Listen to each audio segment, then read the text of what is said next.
3491개 읍면동이 위험하다. 마을로 간 체제전쟁. 주민자치법 반대연대 편저.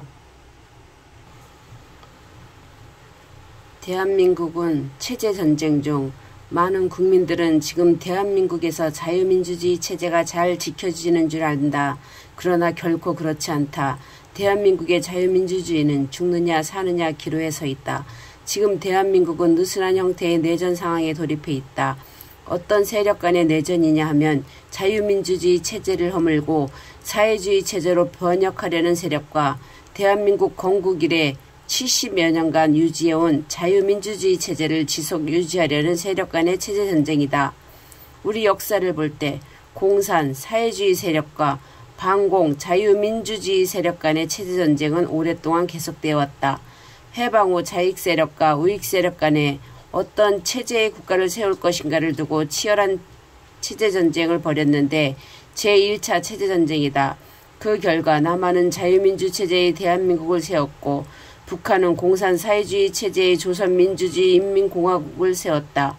1950년 6월 북한 김일성은 남한을 공산하기에 6월 25일 전쟁을 일으켰는데 제2차 체제전쟁이다. 이 전쟁을 통해 대한민국 국민들은 북한 공산주의 체제의 잔혹성을 깊이 깨닫고 반공, 공산주의 반대, 김일성 반대 의식으로 무장했다. 모든 국민들이 가졌던 반공의식은 1980년대 중반부터 흔들리기 시작했다.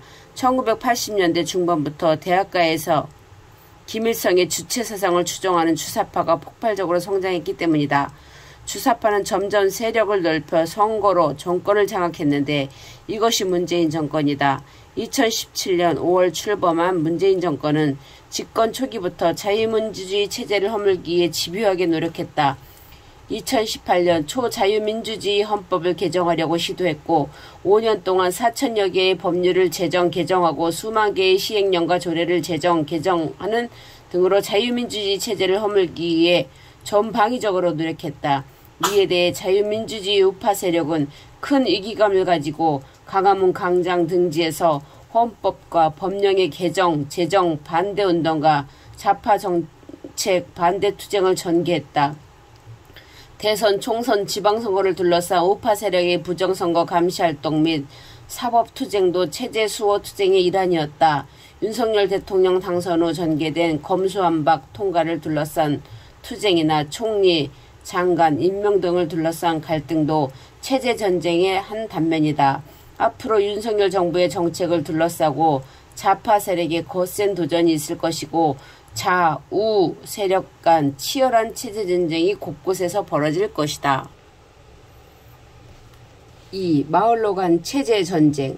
좌파 세력은 이미 20여 년간 대한민국 하부 조직인 읍면동 마을을 장악하기 위해 마을 공동체 사업을 활발히 전개했다. 마을 공동체 사업을 전국으로 확산하는 데 가장 크게 기여한 사람은 박원순 서울시장이었다. 그는 2011년 10월 보궐선거로 당선된 후 2012년부터 서마종을 만든 후 마포 성미산 마을을 모델을 서울 전역으로 확산하도록 노력했다. 그는 마포 성미산 마을 활동가를 센터장으로 앉히고 적극적으로 지원했는데 2012년 100개의 마을 공동체를 시작으로 2017년까지 1000개의 마을 공동체를 설립하고 3천여 명의 마을 활동가를 양성하기로 했다. 박원순 시장은 2012년 12월 이명박 정부가 협동조합 기본법을 통과시키자 쾌재를 부리며 1년 안에 서울시 예산으로 좌파형 협동조합을 1000개를 만들고 10년 안에 8000개의 협동조합을 만들겠다고 공언하고 실행에 옮겼다. 박원순 서울시장의 이러한 집요한 노력으로 마을 공동체 사업은 서울시 전역으로 나아가 대한민국 전역으로 확산되었다. 이러한 기반 위에 문재인 정권이 마을 공동체 사업을 대대적으로 전개할 수 있었다. 3. 좌파 정권이 추진한 마을 공동체 사업의 근본 목적은 좌파 세력과 문재인 정권은 집권 후 체제를 바꾸기 위한 가장 유력한 방법을 모색했는데 그것이 바로 읍면동을 장악하는 것이었다. 이를 위해 만든 것이 주민자치기본법안 등 주민자치의 설치법안, 자치경찰제법안, 교육공동체 법안, 마을공동체 활성화 법안 등이다. 이 법안들은 모두 마을 좌파 세력에게 힘을 실어주고 마을 권력과 돈을 장악하고 주민들을 장악하도록 하는 데 있다. 이로써 좌파 영구 집권을 도모하려는 것이다. 4. 마을 공동체 방식은 베네수엘라 방식을 모방한 것이다. 우리나라 좌파 마을 활동가들이 추진한 마을 공동체 사업은 기본적으로 베네수엘라 주민자치의 모델을 벤치마케팅한 것이다.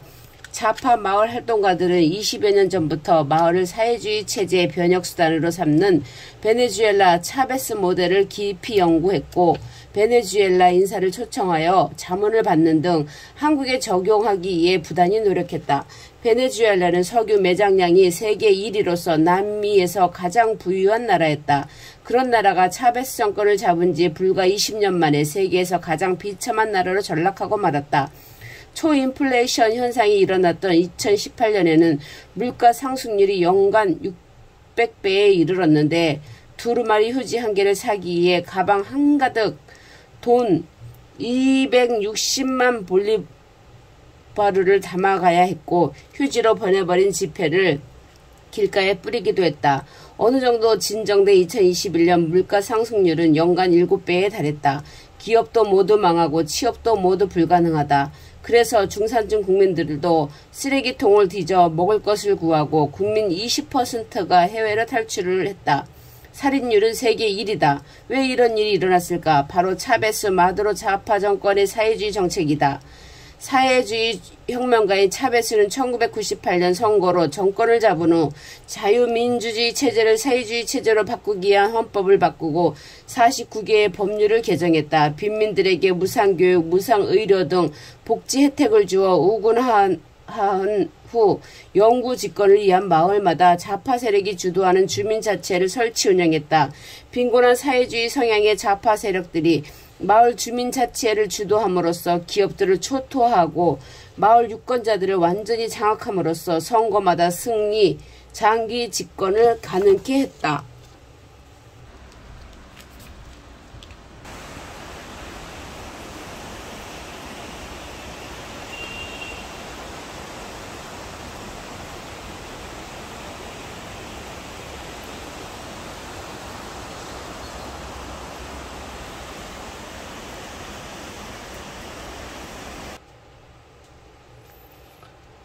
주민자치기본법안을 두려워하는 사람들. 문정권은 은밀히 마을 장악 준비를 해오다가 2021년 1월 29일 김영배 의원이 대표 발의한 주민자치기본법안 등 마을 관련법들을 속속 발의했다. 특히 김영배 의원이 발의한 주민자치기본법안은 대한민국의 하부구조를 좌파 세력의 손아귀에 들어가게 하는 악법으로 이것이 통과될 경우 자유민주주의 헌법체제가 무너지는 사태를 초래할 위험성이 있었다. 이에 이희천 교수는 2021년 3월 주민자치기본법 공산화의 길목을 출간하고 강의를 통해 3,491개 읍면동이 위험하다는 점을 알렸다. 이에 많은 기독교인들과 국민들이 서서히 주민자치기본법안 등 좌파 마을 장악 법안들의 위험성을 깨닫게 되었다. 특히 6.25 전쟁을 겪었던 노령세대와 북한 공산체제를 경험한 탈북자들의 걱정이 매우 컸다. 6.25 전쟁을 겪었던 분들은 주민자치회가 인민위원회 같다며 두려움에 떨었고 탈북자들은 북한의 지방제도와 비슷하다고 증언했다.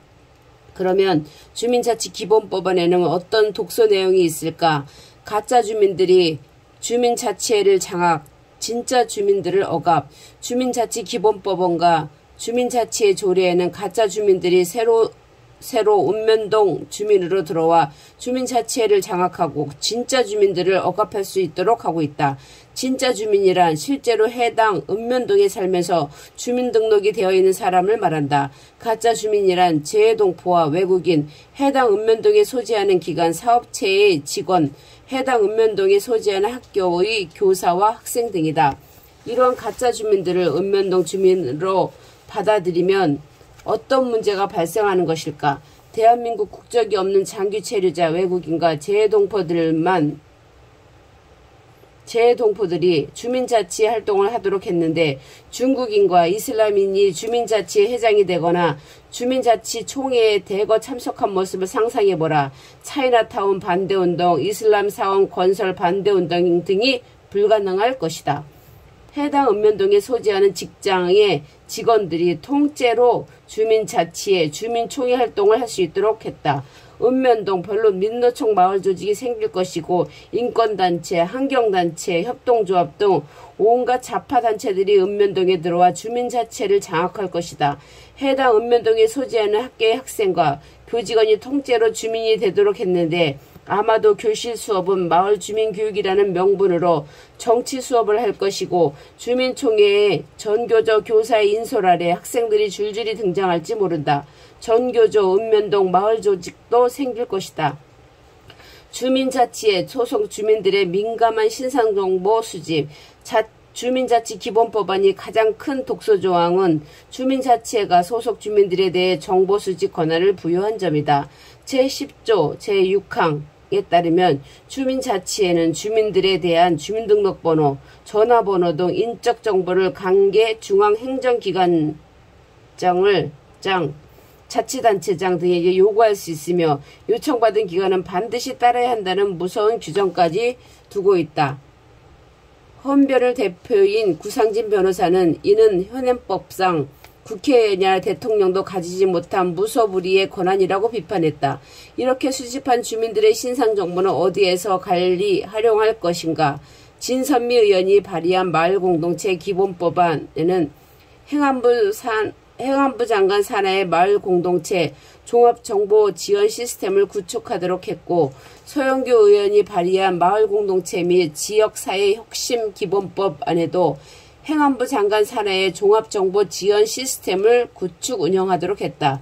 이는 마을 주민정보를 통합 관리하는 자파주도의 정보기관 설립을 추진하는 것으로 보인다. 자파들의 손에 들어간 주민들의 정보가 어떻게 활용될지 심히 우려스럽다.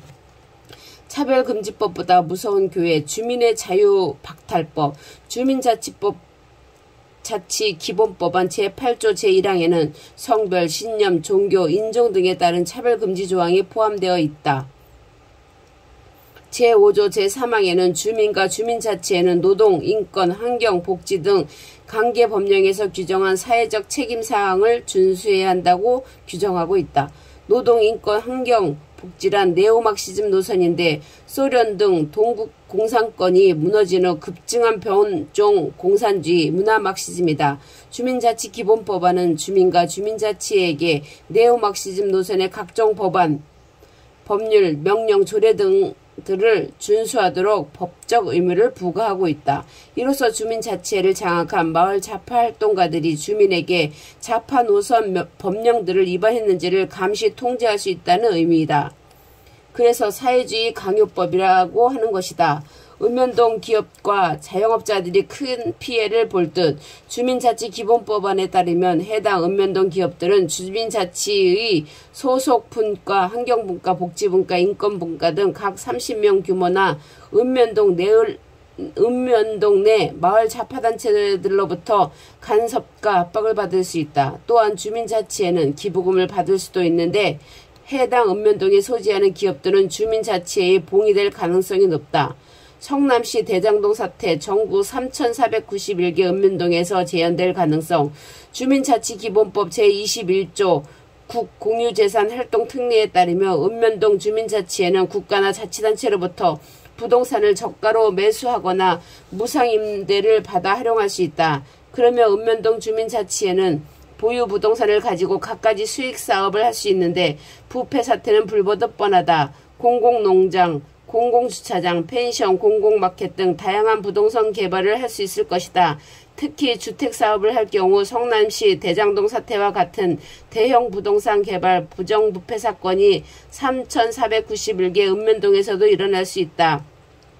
박원순의 마을 공동체 사업 자파마을 활동가에 배불리는 부패 구조로 드러나 오세훈 서울시장은 2021년 중순 마을 공동체 사업 등에 대한 종합감사를 실시 결과를 발표했다. 오세훈 시장은 박원순 서울시장 재임 10년간 자파 시민단체들이 마을 공동체 사업 등 온갖 서울시장이 개입해 자파단체들의 예산 나눠먹기 등 부정부패 실상을 보고받고 큰 충격을 받았다. 그는 박원순 10년간 시민단체 1조 원이나 지원했음을 밝히면서 서울시 예산은 시민단체의 ATM기로 전락했다고 폭로했다. 오 시장은 시민단체 출신 인사들이 임기제 공무원으로 서울시 도처의 포진에 위탁업체 선정에서부터 지도 감독까지 관련 사업 전반을 관장하고 자신이 몸담았던 시민단체에 재정지원을 하는 그들만의 마을, 그들만의 생태계를 만들었다. 이것도 모자라 중간지원조직이라는 창구를 각 자치구에도 설치하고 그것조차 또 다른 시민단체에 위탁해 운영토록 했다. 이것이야말로 시민단체의 피라미드, 시민단체형 다단계가 아닐까라고 증언했다. 4. 6. 좌파 세력이 추진한 마을 공동체 활성화 사업이란 좌파 마을 활동가 세력은 오래전부터 마을 교육 공동체 활성화 사업을 추진했고 문재인 정권도 출범 후 교육부 주도로 마을 교육 공동체 만들기 프로젝트를 준비해왔다. 이러한 준비 과정을 거친 후 드디어 마을 교육 공동체 법안을 발의한 것이다. 교육부에서 만든 보도 자료에 규정한 마을 교육 공동체 활성화 사업이란 무엇일까? 자치단체와 교육청, 읍명동 주민자치회, 시민단체, 마을 활동가 등이 함께 컨트롤 센터를 만들고 읍면동별 관내 유아원, 유치원, 지역 아동센터, 정규학교, 마을학교, 마을도서관, 평생교육원 등 교육기관을 통합 관리하고 정규 학교 교사와 민간 강사 등도 통합관리 공통 활용한다는 것이다.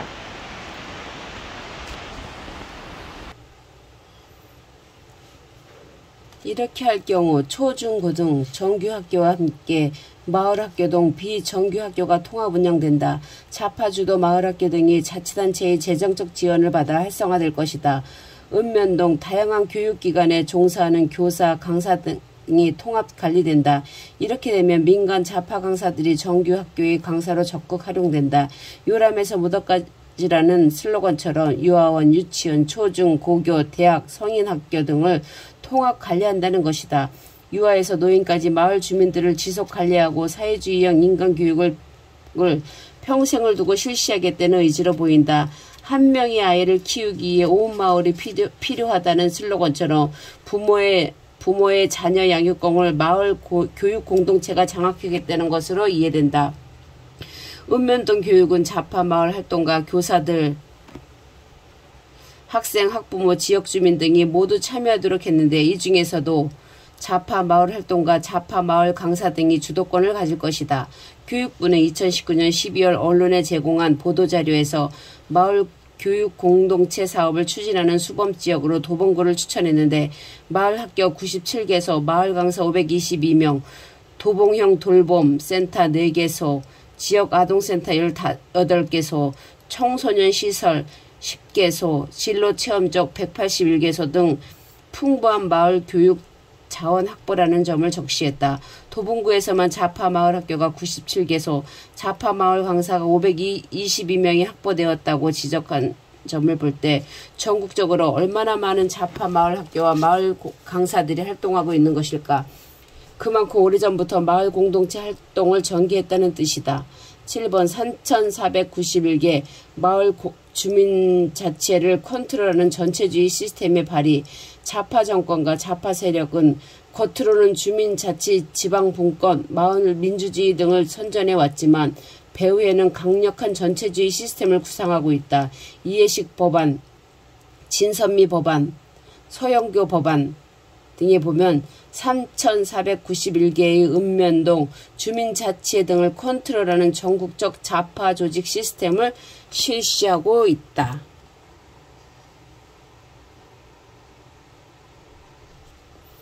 자치단체별 중간조직으로는 마을공동체위원회, 마을공동체 지역위원회, 마을공동체 혁신지역위원회 등을 두고 있다. 전국 조직적으로는 행안부 장관 소속의 마을공동체 정책위원회, 마을공동체 혁신정책위원회를 두거나 국무총리 산하의 마을공동체 중앙위원회를 두기도 했다.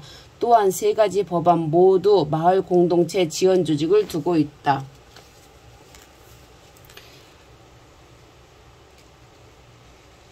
마을공동체 지원조직, 이해식 법안, 마을공동체 지원센터, 한국마을공동체 진흥원, 진선미 법안, 마을공동체 지역지원센터, 마을공동체 중앙지원센터, 서영교 법안, 지역지원기관, 지역공동체 개혁종합지원센터.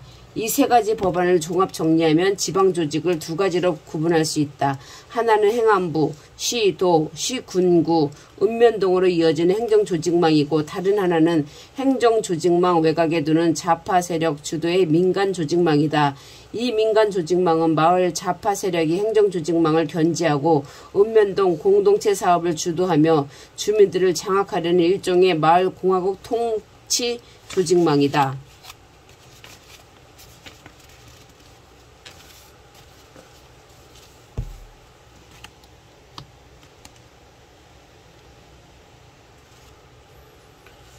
8. 우리 마을을 어떻게 지킬 것인가. 대한민국 앞에 닥친 체제전쟁은 총을 쏘는 전쟁이 아니고 마치 자유민주주의 체제에 잘 지켜지는 듯한 모양새 가운데 소리 없이 진행되는 사상전쟁이다. 국민들 간 정치 사상의 차이로 인해 나타나는 치열한 내전 체제전쟁이다. 이러한 내전 체제전쟁은 대한민국의 국정 전반은 물론 3,491개 읍면동으로 퍼지고 있다. 우리 국민들이 마을로 스며드는 체제전쟁에 대해 나 몰라라 하면 그간 누리던 자유와 재산을 빼앗기고 마을 좌파로부터 감시와 억압을 받을 것이며 자신도 모르는 새 사회주의 체제 속으로 들어가고 말 것이다. 대한민국 자유민주주의 세력은 북한 공산화 과정을 통해 교훈을 얻어야 한다.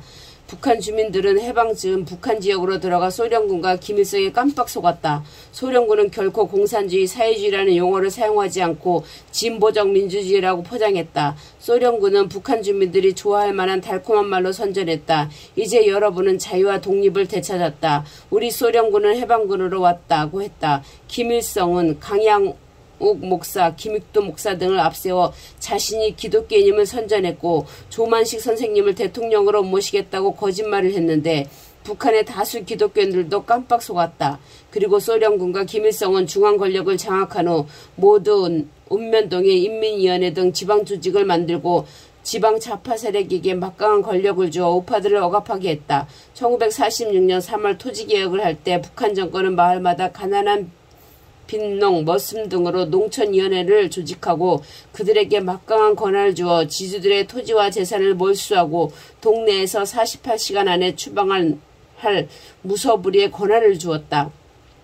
지주들은 졸지에 모든 재산을 빼앗기고 마을에서 추방당하자 공산사회주의에 분노하며 남한으로 월남했다. 이러한 사태가 일어날 때 많은 북한 주민들은 나는 지주가 아니다고 안심했고 빈민들은 토지를 분배받았다며 김일성에게 한호했다. 이렇듯 북한 주민들은 소련군과 김일성에 속아 체제전쟁일지도 모르고 북한이 어떻게 변해가는지도 체감하지 못한 채 수동적으로 가다 보니까 인민민주주의 체제를 거쳐 공산사회주의 체제에 도착하고 말았다. 깨달았을 때는 이미 때가 늦었다. 그러면 자유민주주의를 좋아하는 대한민국 세력은 어떻게 해야 할까? 첫째, 대한민국 앞에 닥친 체제전쟁은 소리 없이 전개되는 생각의 전쟁, 사상의 전쟁임을 알아야 한다. 그리고 자유민주주의 체제를 허물려는 반체제 세력의 정체와 전략 전술을 명확히 알아야 한다. 이를 위해서는 이희천 교수의 대한민국은 체제전쟁 중 반대한민국 세력의 비밀이 드러났다 등을 공부하면 도움이 될 것이다. 둘째, 3,491개 읍면동에서 일어나는 체제전쟁의 실상을 알아야 한다. 이를 위해 본 소책자 등 관련 책자들을 읽고 이웃 주민들에게 권하는 노력이 필요하다. 내비게이션이 같아야 행동 통일이 가능하다. 셋째, 깨달은 주민들은 독서 모임이나 아카데미 또는 마을학교 등을 만들어 이웃 주민 깨우기 운동을 전개하는 것이 좋겠다. 깨달은 주민들은 마을 조직들을 만들고 행동에 나서야 한다. 주민자치 기본 법안 등 마을 공동체 관련 악법들의 제정을 저지하고 이미 만들어진 나쁜 조례들을 폐지하는 운동을 전개해야 한다. 감사합니다.